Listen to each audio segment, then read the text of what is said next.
Muito bem, então, como Mateus 28, do versículo 18 a 20, é um texto bem conhecido nosso, e esse texto, ele diz que Jesus Cristo, ele ordenou a grande comissão para irem e fazer discípulos. Então, a ordem principal ali não é tanto o batismo é apenas a fase inicial, mas a ordem principal, o foco principal de Cristo é justamente fazer discípulos.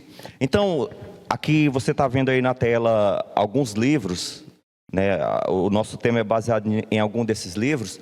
Nós temos um ali, muitas pessoas não deram tanto valor a esse livro, aquele Como Reavivar a Igreja do Século XXI. Mas as pessoas que leem esse livro aí, é do Russell Borio, você vai entender que é um livro poderoso, é um livro que mostra, de fato, o caminho do discipulado. E tem esses outros aí que você pode adquirir, você vai entender que, de fato, são livros maravilhosos. Mas o importante é entendermos esse tema, essa parte inicial. A ordem de Jesus não é para nós ficarmos batizando e como se aquilo fosse o ponto final. Não, o batismo é o processo inicial. Então, a partir dali começa a grande obra mestre, que foi o que Cristo fez, que é fazer discípulos. Então, não tem como produzir discípulos se uma igreja ela está doente. Quando uma igreja está doente, ela não se reproduz. E eu acredito que muitos de nós já temos essa consciência de que convivemos com muitas igrejas doentes. Uma igreja sadia, nós temos a base da igreja do livro de Atos, no capítulo 2. Ali em diante você observa uma igreja saudável. Então veja, 4 pilares dessa igreja. Ela perseverava na doutrina dos apóstolos. Ou seja, era uma igreja que perseverava na doutrina bíblica. A doutrina dos apóstolos era bíblica. Então esse é o primeiro ponto. Não tem como uma igreja ela ter poder, uma igreja ser de Deus, se ela não está alicerçada na doutrina bíblica, na doutrina dos apóstolos. O segundo pilar de uma igreja saudável é a comunhão. Então a igreja ela se relaciona na horizontal uns com os outros e na vertical. Então uma igreja tem comunhão. O culto é só uma extensão. A principal base da igreja é o amor, o relacionamento de uns para com os outros. E ali está o partir do pão. Aquilo não era bem o que alguns pensam que é uma santa ceia. Não. Eles tinham umas reuniões nas casas. E nessas reuniões eles compartilhavam as refeições. Esse ponto ajuda, fortalece a comunhão. E o último, né, que é o fundamental, o que segurava tudo, eram as orações. A igreja de Atos era uma igreja que orava. Se a sua igreja tem esses 4 pontos aí vivo, então a sua igreja está sadia, você pode implantar o projeto do discipulado. Então nós vamos ver aqui agora alguns passos para nós termos aí uma igreja saudável. E depois a gente termina aí com o processo. Como implantar o processo do discipulado. Então veja só.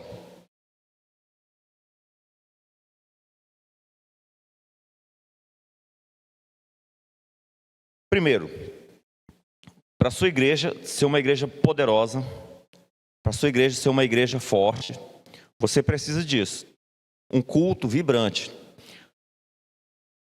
As pessoas não querem participar em um culto que ele seja um culto frio, não é isso? Um culto morto. Precisa de um culto vivo. Ok? Então o primeiro ponto é o quê? Um culto vivo. Como fazer para ter um culto vivo? É simples. Tem um louvor vivo, uma pregação poderosa, oração fervorosa, recepção colorosa. Então isso aqui são as bases que temos para um culto vibrante, um culto vivo. O louvor, a equipe de louvor tem que ser uma equipe que ora, porque o louvor é como uma oração. Então, para esse culto, ele está cheio do Espírito Santo.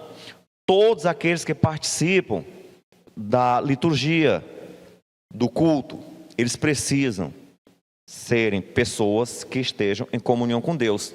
Então, para você ter um louvor que os anjos cantem junto com a igreja, a equipe de louvor, ela precisa ser uma equipe consagrada, uma equipe que ora. A pregação é o fogo, é o ponto principal da igreja, é o aquecedor da igreja, é a pregação.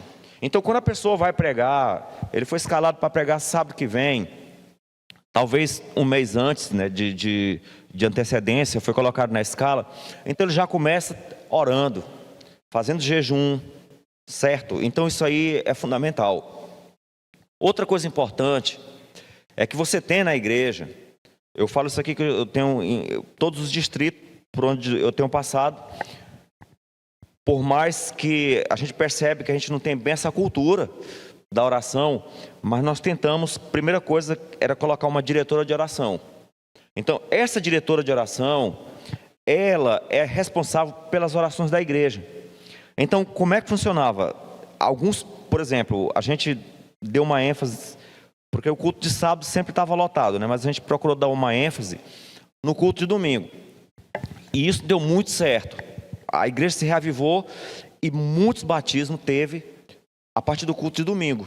Como? A diretora de oração, ela fazia uma escala e algumas irmãs, elas chegavam 1 hora antes da igreja e começavam a orar pelo culto. Ela começava a orar pelas pessoas que Deus ia levar para a igreja, que o Espírito Santo ia levar. Ela começava a orar, elas oravam pelo pregador, orava pelo louvor, pedia o Espírito Santo, suplicava e a coisa começava a funcionar. Então, isso é importante. Além disso, do momento do culto, aquela equipe, ela estava sentada nos bancos da frente da igreja, orando. Então, dessa forma, o culto, ele revolucionou. Aos domingos, não tinha quase pessoas na igreja, mas a partir que foi implantado esse projeto, a coisa funcionou bem. Tá bom? Então, fica aí a dica. Primeiro passo da igreja é o culto vibrante. Segundo, ensino bíblico profundo. Não adianta se pregar na igreja uma mensagem que não seja bíblica. A pregação, ela tem que ser totalmente bíblica, centrada em Jesus. Cristo é que atrai as pessoas. Então, para um ensino bíblico profundo, é necessário que o pregador seja uma pessoa também que ore e que estude a Bíblia. Só lembrando que essa ideia desse culto não é para o sábado, porque o sábado é um culto para os irmãos, tá? A ideia desse culto aqui é para o culto de domingo, que é uma forma de salvar pessoas. E essas pessoas que vão sendo salvas, elas entram no processo de discipulado, tá? O terceiro ponto é uma comunhão forte. Então tem que criar uma forma que as pessoas mantenham comunhão. A ideia de um lanche no final do culto é interessante, porque comer junto já está lá no livro de Atos. Era uma das formas que fortalecia a comunhão da igreja de Atos, que era uma igreja saudável, uma igreja que crescia naturalmente, uma igreja viva. E é importante lembrar aquilo ali, ó, a festa, ela une, as festas unem, então é importante manter festa, manter uma comunhão forte. Outro ponto aqui também é um evangelismo agressivo. Como assim agressivo? É um evangelismo forte, poderoso, que pregue aquela mensagem que Deus nos deixou para pregarmos. Então a ideia do culto de domingo é aquelas pregações relacionadas com a tríplice mensagem angélica. Ali tem mensagem que dá para pregar aí vários tempos. Então aquela mensagem é a mensagem que as pessoas que Deus vai mandar para a igreja precisam ouvir. Então aquele que busca o poder não merece usá-lo. Então a ideia do culto, do evangelismo agressivo, não é uma manifestação de poder humano, ou seja, não é para a pessoa ele se mostrar, mas a ideia é que ele revele Jesus. Então, como está na oração do Pai Nosso: teu é o reino, o poder e a glória para sempre. Então, é algo que pertence a Deus. O outro ponto é a preocupação social com os necessitados. Nós estamos vivendo momentos que são difíceis, você percebe isso. Nós estamos vivendo momentos não tão bons para todos. Talvez alguns tenham o privilégio de estar vivendo bem, mas sempre vai haver necessitados na igreja. E Deus, Ele costuma enviar para ver como é que nós iremos tratá-los. Então, tem que haver essa preocupação com o necessitado.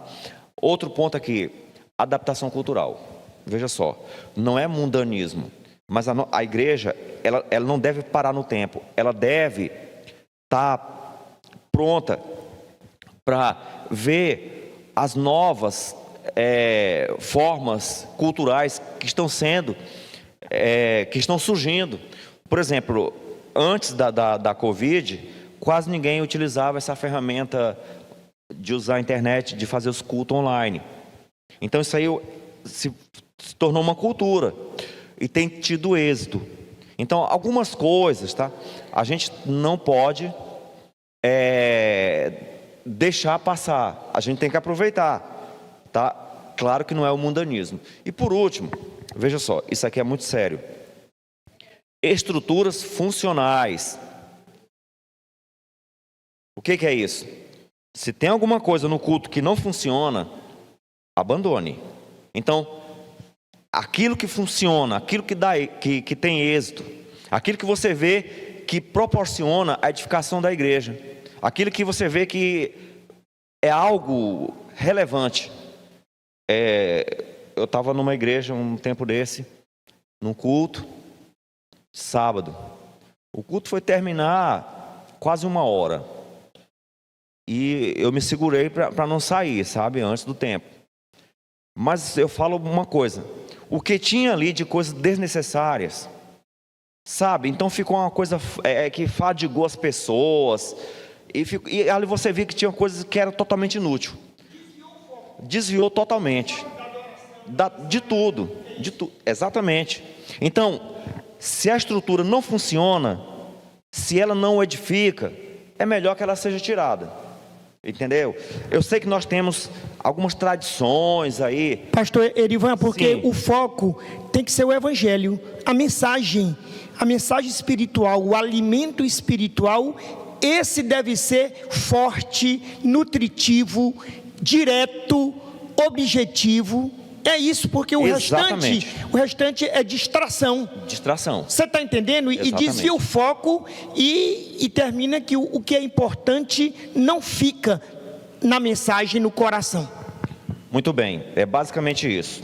Entende? Então, isso aqui, esses 7 passos que nós tiramos aqui, é dos maiores especialistas, né? Que escreve, que fazem estudo, faz as suas teses doutorais, focado em cima daquilo que faz com que a igreja cresça. E isso aqui está baseado também no livro de Atos 2, porque a nossa maior referência não é os teóricos, é a Bíblia. É a Bíblia. Então, o livro de Atos, isso que nós estamos falando, está lá. Tudo lá. É só você dar uma analisada, um estudo, que você vai entender. Muito bem. Agora, a questão da mentoria dos 9 discípulos. Então, veja como é que funciona. Então, tem a mentoria. Então, lá tem o treinamento, tem a direção, a motivação, o apoio e o objetivo de tudo. E você vai chegar naquele local lá que é o sucesso. Por exemplo, o apóstolo Paulo, ele discipulou Timóteo. Então, como foi que ele discipulou Timóteo? Foi da forma relacional e intencional. Lá em 2 Timóteo 2,2 fala isso. Então, depois você observa a multiplicação ali em 4 níveis. Paulo, ele discipulou Timóteo, homens fiéis, e esses homens fiéis a outros. Então, veja só, é como se fosse uma onda. Ela vai formando mais e mais, até que você observa que nada segura. É por isso que em pouco tempo, veja só, nós estamos aí, vamos contar do fundamento da Igreja Adventista para cá, desde quando ela foi fundada, de 1844 para cá, a gente não alcançou o que deveria ter alcançado, estamos bem longe. Mas a Igreja de Atos, em apenas 36 anos, alcançou o mundo. Lá em Colossenses, o apóstolo Paulo fala: e este evangelho que foi pregado a todo mundo. Claro que ao mundo civilizado da época, Aqui na América, a América já existia, a gente sabe, já existiam civilizações aqui, mas era desconhecido. Mas no velho mundo, ali no Ásia e Europa, o evangelho foi pregado. Como? Justamente aqui está o segredo. Um foi levando para outro e virou uma onda e alcançou o mundo todo. Agora, tem um texto na Bíblia, 1 Coríntios 13, também do apóstolo Paulo. Vamos fazer uma leitura aqui bem rápida dele, porque ele é uma das bases para que a gente tenha aí um discipulado bíblico. Veja só. Ainda que eu falasse a língua dos homens e dos anjos e não tivesse amor, seria como o metal que soa ou como o sino que tine. Ainda que eu tivesse o dom de profecia e conhecesse todos os mistérios, todo o conhecimento, e ainda que tivesse toda a fé, de maneira tal que transportasse os montes, não tivesse amor, nada seria.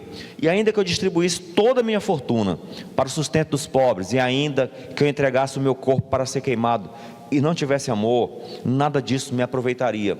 O amor é sofredor, o amor é benigno, o amor não é invejoso, o amor não trata com leviandade, não se ensoberbece, não se porta com indecência, não busca os seus interesses, não se irrita, não suspeita mal, não folga com a injustiça, mas folga com a verdade. Tudo sofre, tudo crê, tudo espera, tudo suporta. O amor nunca falha, mas havendo profecias serão aniquiladas, havendo línguas cessarão, havendo conhecimento desaparecerá. Por que foi que Paulo escreveu esse texto? Primeiro, tirando o amor, a igreja de Corinto tinha tudo. Ela tinha tudo. Ela ajudava o necessitado, ela tinha fé, tinha línguas, ela tinha profecias. Mas Paulo falou: olha, isso não quer dizer nada. Vocês precisam de uma coisa. Então, esse é o caminho do discipulado. O caminho do discipulado é o que Paulo fala em Romanos 1,16 também. Eu não me envergonho do evangelho de Cristo. Por quê? É o poder de Deus para a salvação de todo aquele que nele crê. Então, o caminho do discipulado é a essência do evangelho. Então, o evangelho é pregado, porque não existe evangelho se ele não é pregado. Então, o evangelho só é evangelho porque ele é pregado. Então, o evangelho é pregado.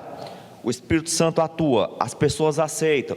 Então, aí começa o processo do discipulado. Então, veja só, tem os passos aí. Agora, algumas práticas para um discipulado eficaz. Primeiro, o caráter é aquilo que você é quando ninguém está olhando. Então, a primeira parte para um discipulador, ele tem que ter um caráter cristão. Agora eu pergunto, como eu faço para ter um caráter cristão? É o viver, é isso. O caráter é a essência do cristão. Então é o viver do cristão. Eu tenho que transpirar isso. E lembrando aquilo ali, ó. Quem é a nossa referência? Quem é? É Cristo. Então veja só. O caráter é aquilo que você é quando ninguém está te olhando. É comum, isso aqui já virou até um jargão. Todos na igreja são cristãos. Não tem como a gente olhar para uma igreja lotada e começar a apontar. Não, você olha assim como se todos fossem cristãos. Mas a base do cristão, do caráter dele, é revelado quando ele está fora. Quando ele está no trabalho, quando ele está em casa, quando ele está distante de todo mundo, como ele se porta com a família. Então aí que está. Então não tem como você ter um caráter. Você pode até forçar. Você pode até se esforçar.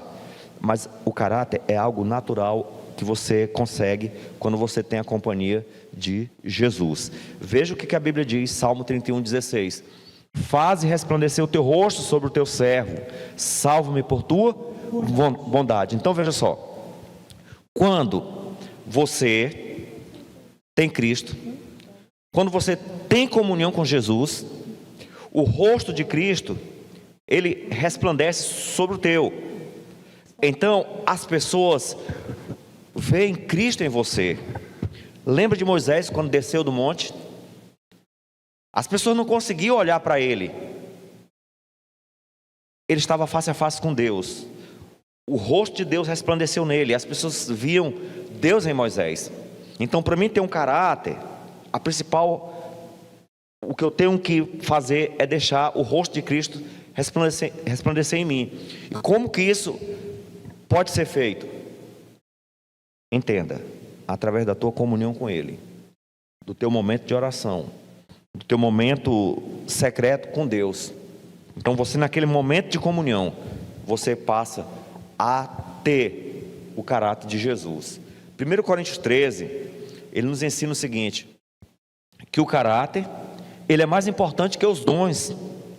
Ele fala, ainda que eu tiver a fé de mover montanhas, ainda que eu queime o meu corpo todo em favor dos outros, ainda que eu fale as línguas dos anjos, ele fala, isso não é nada. Então, o caráter cristão, entenda uma coisa, é o que está em 1 Coríntios 13, é você ter amor. E Jesus, ele já falou isso, nisto conhecerão que vocês são meus discípulos. Como? Se tiverdes amor uns pelos outros. Então não adianta eu querer ser cristão. A gente estava vindo na viagem para cá, a gente comentando, a gente conversando com alguns irmãos de uma determinada igreja, a gente percebe nisso, eles têm aquela manifestação de poder, tem, mas depois você percebe que falta isso, amor. Na hora do poder, aquela oração poderosa ajuda, mas você vê, chega bem perto, você percebe que falta amor. E isso a igreja de Corinto, ela tinha, cuidava do necessitado, morriam pela fé, entende? Mas não tinha amor, e por isso Paulo escreveu para eles, olha lá, eles eram egoístas, orgulhosos, impacientes, indecentes. Você pode ver que Paulo falava tudo isso lá na carta lá. Invejosos. E a igreja, ela crescia de forma espantosa. Mas escuta, Paulo teve que falar mais pesado com eles, falar mais sério, como na nossa linguagem aqui. Para quê? Para que eles desfocassem dos dons que eles tinham e alicerçassem-se em quê? No caráter. Porque o que adiantava eles ter todos aqueles dons? É a única igreja aqui que você vai ver que não faltava nenhum dom. Eles tinham todos os dons, mas faltava o fruto do Espírito, que é o que está lá também no livro de Gálatas. Alegria, amor, essas coisas faltavam neles. E Paulo fala, ainda que eu falasse a língua dos homens e dos anjos, não tivesse amor, seria como o quê? Como metal ou como sino. Então, o que significa como sino? Quer dizer, a pessoa pode fazer aquela pregação mais maravilhosa, mais poderosa, mas se ele não tiver o amor, se ele não tiver o caráter de Cristo nele, aquilo é como um sino. E o culto dos Coríntios, dos pagãos, naquela época, eles tinham isso. Era um culto barulhento, era som de sino, muita música, aquela coisa toda. Era como esses eventos que a gente vê hoje por aí. Então, eles faziam de tudo para agradar os seus deuses, para receber os favores dos deuses deles. Então Paulo falou, olha, tudo que vocês estão fazendo, se não tiver o amor, é como o culto dos pagãos, tá? É como se o sino está soando, não tem efeito nenhum, é nulo. Então eles queriam mostrar para seus deuses e para si próprio, para os outros, o sucesso ministerial deles. Pessoal, isso aqui é muito sério. Então eles tinham essa ideia, sabe, para poder conseguir o favor das suas divindades, eles demonstravam lá os seus dons. Lembra que Paulo falou contra o dom de língua lá, porque eles estavam falando, o problema ali não é um problema teológico do dom de língua, mas é a forma que eles estavam usando. Eles falavam aquelas línguas, faz de conta que estava aqui a igreja lotada, repleta, um pulava lá do canto, lá levantava e começava a falar a língua inglesa, outro alemão, outro francês. Aquilo para eles era uma demonstração de quê? De poder, de conhecimento, entende? Então Paulo, ele fala, porque no Evangelho é revelada a justiça de Deus, uma justiça que do princípio ao fim é pela fé, como está escrito, o justo viverá pela fé. Nós estamos percebendo, ultimamente, as pessoas até se assustam. Espera aí, por que é que grandes pastores estão caindo? De repente, um pastor poderoso na pregação, ganhador de alma, de repente ele cai. Escuta, uma coisa é ter o dom. Talvez a pessoa ele tenha um dom de evangelizar, ele tem um dom de pregar sobre profecia, ele tem vários tipos de dom. Mas entenda, não vai muito longe. A longo prazo, essa pessoa cai, se ele não tiver Cristo. Por exemplo, nós temos aí na nossa igreja o pastor Alejandro Bulhon. Ele se manteve, jubilou e continua. Já numa idade bem avançada, mas entenda, ele tinha um dom e a gente percebe que ele tem Cristo. Entende? Então não adianta ter o dom. A pessoa tem um dom, ele evangeliza, salva pessoas, mas depois ele cai. Entende? Porque não basta ter o dom. É isso que está em Coríntios 13. Ele precisa também ter Cristo na vida dele. Ele precisa ter para produzir o fruto do Espírito. O pastor Leonardo Ravenil, ele já morreu. E todos, o ministério dele, a vida ministerial dele, foi comprovada que, de fato, ele era um homem de Deus.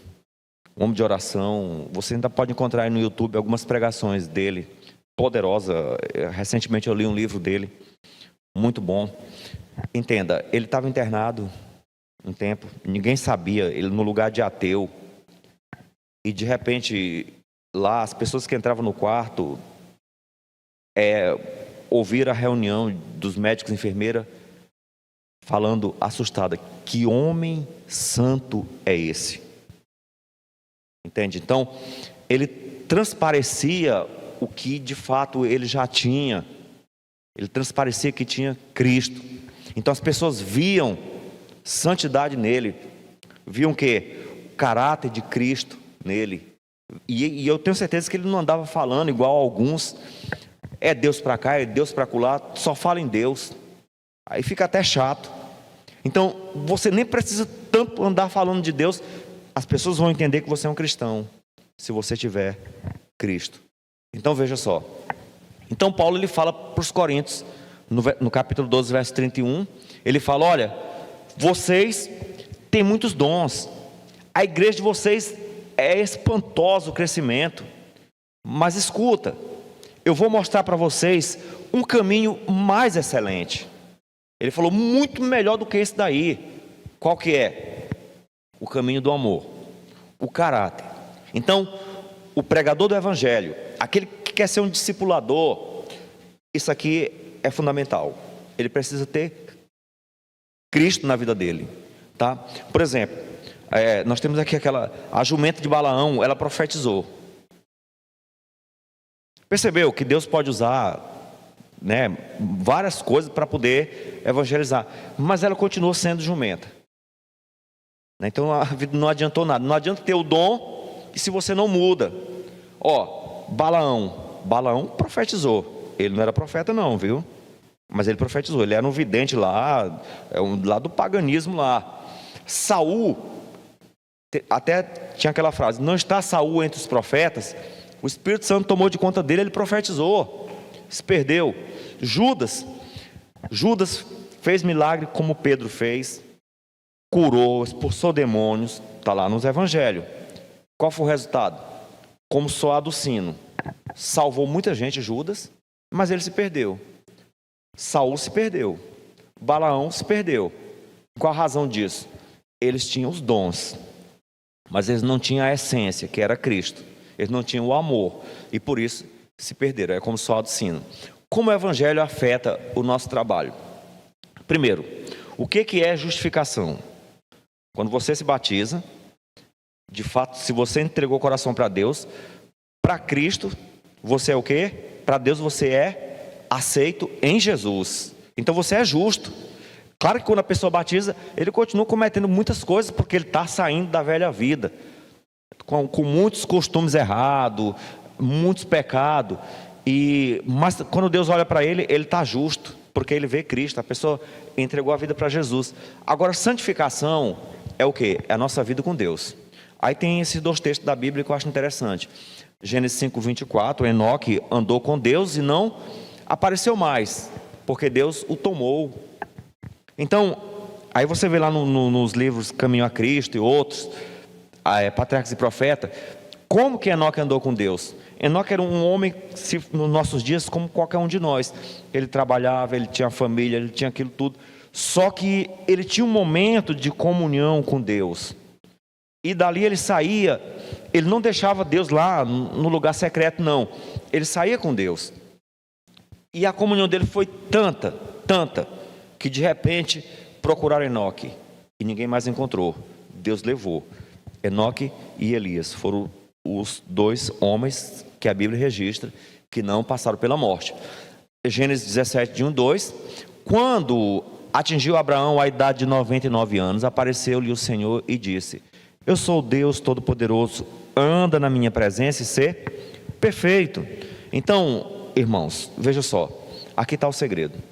Ande na presença de Deus. Tenha a sua comunhão e dali você sai. Como? Com Deus. Isso aqui é a parte mais difícil. É muito fácil. Espera aí, para mim ter um momento de comunhão com Deus, você passar 1 hora, 2 horas com Deus, orando, lendo a Bíblia, já não é fácil. A gente precisa de quê para conseguir isso? Precisa de Deus. Senhor, eu quero melhorar minha vida de comunhão. Aí como é que você faz? Aí Deus vai te dar. Se você quer, o que a Bíblia diz? Buscar-me-eis e me acharei quando me buscar de todo coração. Então, se você quiser alcançar esse ponto, tem que pedir a Deus.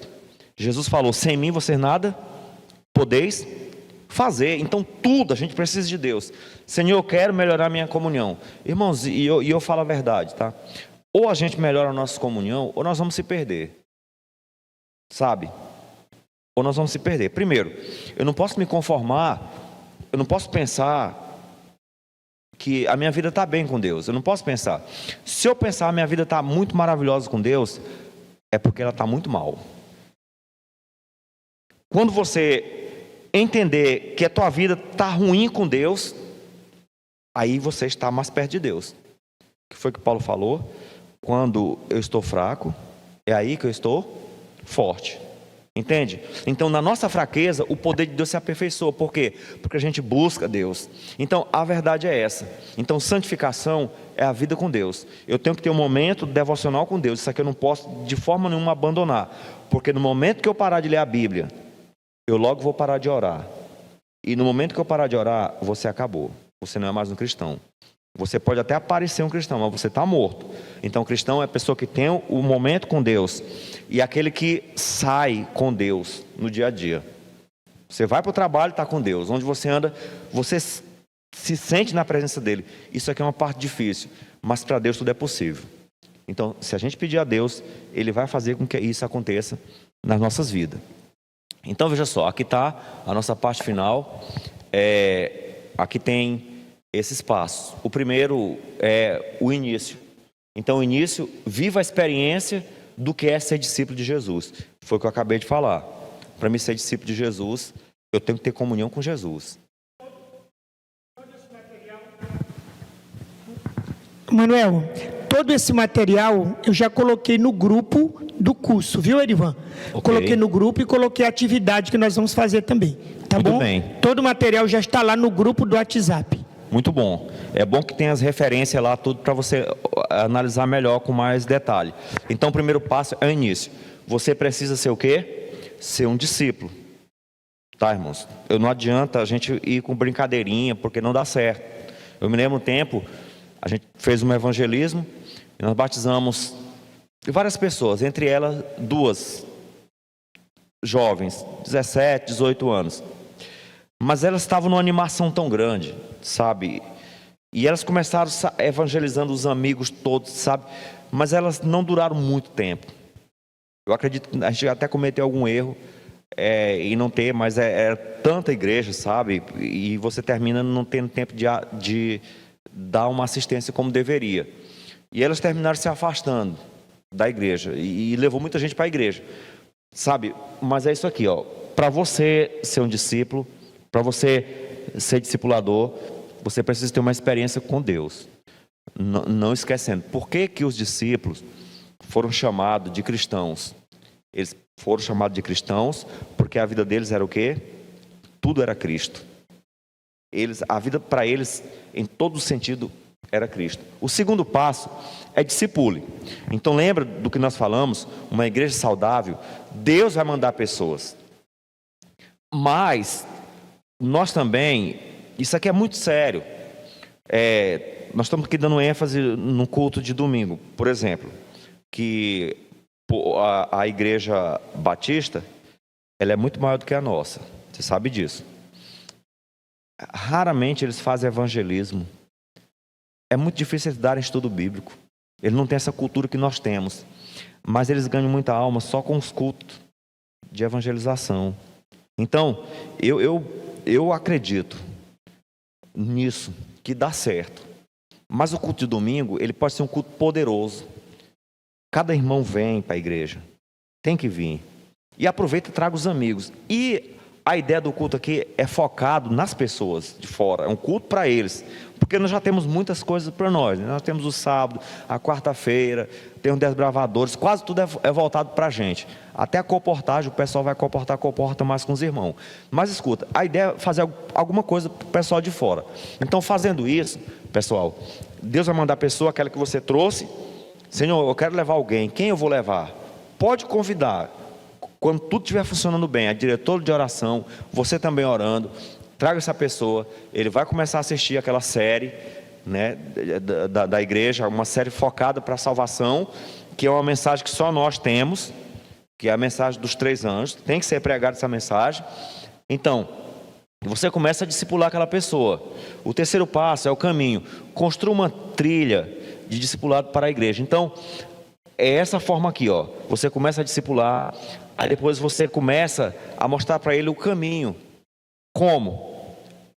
Quando a minha família, né, meu pai e minha mãe, eles se batizaram, então nós fomos discipulados. Isso lá, muitos anos atrás. Mas alguns irmãos nos discipularam meu pai e minha mãe, eu era bem pequeno.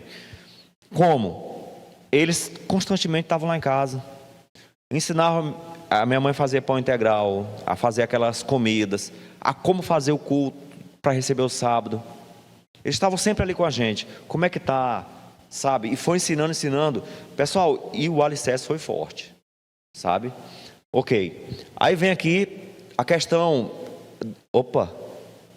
A questão cultural. A questão da cultura. Alinhe a igreja para trabalhar e criar a cultura do discipulado. Então agora aqui é com a liderança da igreja. Então a igreja tem que trabalhar para isso.